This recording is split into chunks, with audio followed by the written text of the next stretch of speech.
This is a clip from the Everything Football Patreon. To watch the full recording plus other exclusive videos, click on the link in the description and become a patron for $3 a month. So you have decided to play your wildcard. What could be the reason? Maybe you had a team in match day one and you've picked up so many injuries since then, or a couple of your players got red carded, someone like an Antonio Silva, and you need another defender, but you don't have enough money to go to whoever you want, or 2 or 3 of your players are suspended alongside 2 injuries, or the performances. You've seen a couple of players that you're worried about, but their performance is absolutely impressed in match day one, and you feel like you need to go for the wildcard right away. Absolutely no problem. Another reason you could go for your wildcard right now is if in match day one you avoided a particular player because they have a tough fixture, but in match day two, 3, and 4, and 5, they have good fixtures. Good example is Bayern Munich and Man United. If you felt like Man United had a very tough fixture at Bayern Munich in match day one, but you wanted Rashford and Bruno and all those players like Onana,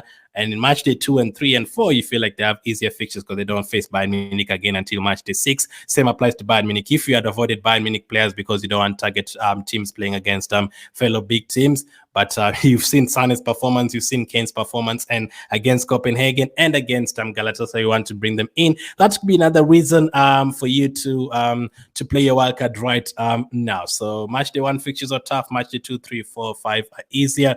You could play a wildcard. So let's see which is the best wildcard team for this match day.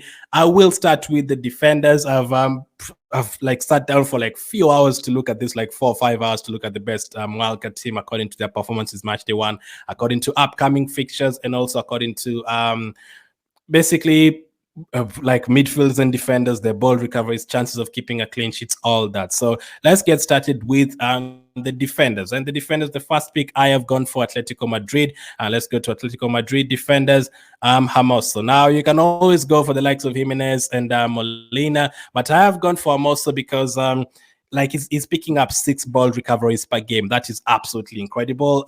So even if he doesn't keep a clean sheet, you're going to get 4 points or 5 points if he ends up getting like 6 or 9 ball recoveries. So we like defenders like that. Like for example, last in match day 1, last time out, I had both Rom and Hendricks from Leipzig. They didn't keep a clean sheet, but Hendricks got an assist, Rom got an assist, and I think Hendricks had something stupid like 9 ball recoveries. So even if he didn't assist, you are looking at 5 points or something, even despite not keeping a clean sheet. So if he also keeps a clean sheet, which he has a very good chance of, I think that one of their toughest fixtures is now gone. They played away to Lazio. Their next game is at home to Feyenoord, and they also have a game against Celtic, which I think is the easiest game for them in the group. There's a couple of chances there to pick up a clean sheet. So Hermoso is the first pick I have gone for defensively.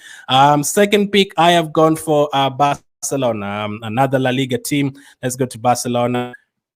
His name is Joao Cancelo at 6 million. He's currently selected by 40%. I think this has gone very high. I don't think in match day 1 it was as high as that when I was looking at it the first time, but man, he scored 2 goals in the last 2 La Liga games. He scored the win against Celta Vigo. Barcelona kept a clean sheet in match day 1 in the Champions League. So Cancelo is kind of player who you can be looking at 10 plus points every single week. Yes, I do expect FC Porto to score, but if they don't, Cancelo could easily get 15 points because he can assist, he can score, he can get points for ball recoveries, and he's just a gem. He's absolutely an absolute gem. It's like having a striker in the fullback position. So when everyone else has 3 strikers, you basically have like 5 with a 4 or 5 because Cancelo is also going forward. So that is my second pick defensively.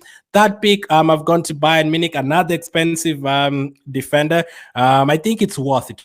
Going for this expensive fullbacks, it's worth it because they usually score. Like we saw Hakimi doing it in match day 1, but Hakimi is not the one I've picked. I've picked Alphonso Davies. They've already played one of their tougher fixture in the group, if you want to call it that, against Man United.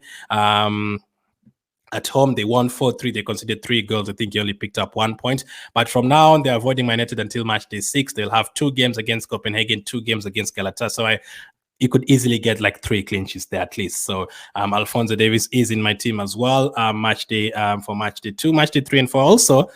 You also have to have a strategy. I forgot to mention this at the beginning. I don't think it's a good strategy to play a wildcard in match day 2 and limitless in match day 3. Now, if you play a wildcard, I feel like you have to go with it like 2 match days or 3 match days at least, and then from there on you can maybe apply or play your limitless chip in match day 5 or 6.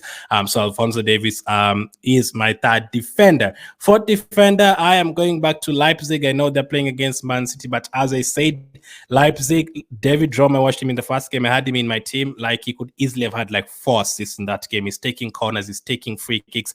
I think he had an assist with the goal was disallowed. He had another assist in the game as well. So if they end up keeping a clean sheet, last season Leipzig kept a clean sheet against Man City in Germany. It was 0-0. So Rom 4.5 million is a steal, man. He's like an attacker, basically, just like the likes of Cancelo. And after Man City, they have good fixtures. They're going to play against Red Star Belgrade twice, so that is absolutely great as well. After the Man City game, and against Man City, I mean, unless Man City score 5-6 goals, that's when it's going to be bad.